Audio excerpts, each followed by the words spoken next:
fake news. Aba, huwag na kayong pumalakpak kung ganun lang din naman pala sagot niyo. Nasusunog kayo eh. Diba? Ang galing ko, mga kababayan. Thank you. Dito tayo, mga kababayan. Kay Willie Rebillame. Alam nyo, sa totoo lang, natatawa ako kay Willie. Hindi naman ako nang babash kay Willie Rebillame. Bagkus, eto hindi ako papayag. Hindi ako susuko. Lalaban ako. Lalaban tayo. Di ba?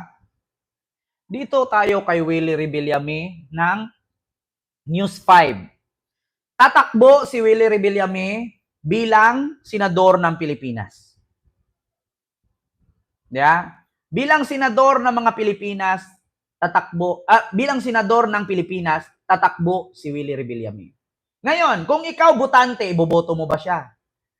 Nasa sa inyo na ang sagot. Hindi ko kayo pwedeng diktahan dito, kay kanya-kanya naman tayo. Ngunit, basahin ko lang muna. Ang tanong ko lang, sabi ni Willie Rebillame, quote, News 5. Ang tanong ko lang, hep-hep, hooray.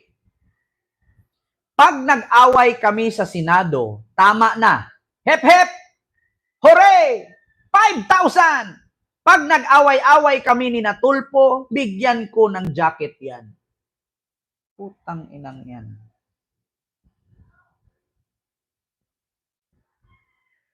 Wala na nga nangyari kay Robin. Wala na nga nangyari kay Bongo, kay Bato, kung sino pa. Diba? Dadagdag ka pa. Hindi na daw kailangan gumawa ng batas kasi ang dami naman daw batas, hindi naman daw nagbago ang buhay ng Pilipino. So bakit ba, Willie, pag naging senador ka ba, babago ba ang buhay ng mga DDS na bobo? Yun bang mga nakulong sa Qatar na nagwilga-wilga, mababago ba ang buhay nila kung ma-deport na sila at hindi na sila pwede mag-abroad? Ba? Robert Espinosa, kay Liani Singson, Ma'am Rosana Hilupo, Evelyn Talanya, Miguel Love shout out. Diba? Yun lang tanong ko. Wala na nga nangyari sa mga artistang naging senador. Dadagdagan mo pa. Tama na yan. Pagod na kaming taong bayan. Mag-show na lang kayo. Huwag niyong gawing game show ang Senado. Sabi nga ni Vice Ganda, sana naman narinig ni Willie Rebillame ang sabi ni Vice. Mga kababayan sabi ni Vice Ganda. Senador Ping Lacson. Vice Ganda. Sa pool si Willie dito, si Ipe, sino pa? Sino yung singer? Si Bundok. Senador. Candidates. Ito Sa pool kayo dito kay Vice, sabi ko sa inyo. Ito natin sa Kongreso at Senado ay yung gagawa ng batas, yung may alam na gawing batas at may planong gumawa ng batas. Dahil ang Kongreso at Senado, ang ginagawa po niya talaga ay gumagawa ng batas, hindi nagbibigay ng ayuda. Diba? Willie Rebillame. Kapag bumoto po tayo sa Kongreso at sa Senado, ang iboto po natin ay yung mga gumagawa ng batas.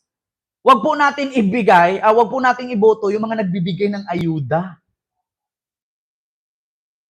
Alam niyo, sa totoo lang mga kababayan, bigyan ng 10,000 pesos yan! Bigyan mo ng jacket yan! Di ba, Ma'am Arlene Pabular? Ang Kongreso, ang Senado, bibigyan ko kayo ng definition ng Congress and Senate. Congress and Senate is part of legislative office. They belong in legislative. So ano ba ang ibig sabihin ng legislative? Ano ba ang functions? Ano ba ang definitions? Ano ba ang rules kapag ikaw ay mabilong sa legislative? Kapag ikaw ay mabilong sa legislative, ang tanging gagawin mo, gagawa ka ng batas, magpapatupad ka ng batas, bubuo ka ng batas. Trabaho mo ay batas. That is what we call legislative, Congress and Senate. Dati assemblyman tawag niyan eh. Kaya? So ngayon, bakit ka boboto ng kandidatong pagkasenador at pagka-congressman, congresswoman kung hindi naman sila mga abogado? Anong gagawin nila sa Senado? Anong gagawin nila sa Senado? Kakantahan? Sasayawan? Tutugtugan ng igiling-giling, igiling-giling.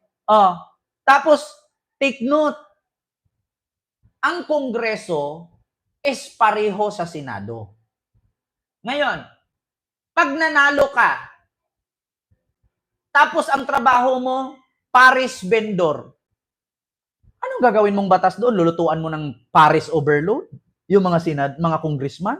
Pakainin mo ng Paris? Ang lalaki na nga ng mga tiyan yan. Lulubo lalo kay puro taba ang halo ng Paris. Ano yon? Congress with Paris overload? Tatakbo kang kongresista. Ang trabaho mo, content creator sa TikTok. Pag naging congressman ka, anong batas ipapagawa mo? Rules and regulation bilang content creator? Anong gagawin mong batas kung content creator ka? Tatakbo kang congressman. Sasabihin mo, tignan mo ang rate ng Maynila at probinsya. Magkaiba. Magkaiba naman talaga. Hindi mo naman pwedeng ipantay ang rate ng minimum wage sa probinsya at minimum wage, no, sa city. Bakit? Sa city, maraming negosyo. Sa probinsya, walang masyadong negosyo. Ba't mo tataasan ang minimum wage nila?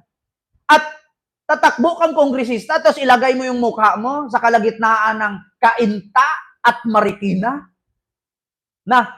Tignan nyo ang minimum wage sa Cainta. Tignan mo ang minimum wage sa Antipolo at Marikina. Magkaiba. Pero isang hakbang lang yan, Marikina na. Isang hakbang lang yan, Cainta na. Isang hakbang lang, Antipolo na. Diba? So pag ikaw ba naging congressman, mapapataas mo ba yan? Ay, hindi po. Bakit? Napakarami na pong congressman natin dyan, 200 plus. Hindi po napapataas ang minimum wage sa probinsya. Tandaan nyo, ilan ang probinsya sa Mindanao, sa Visayas? Ilan po ang congressman dyan? Napataas ba nila ang sahod? Napantay ba nila ang minimum wage sa probinsya at dito sa Mega Manila? Hindi.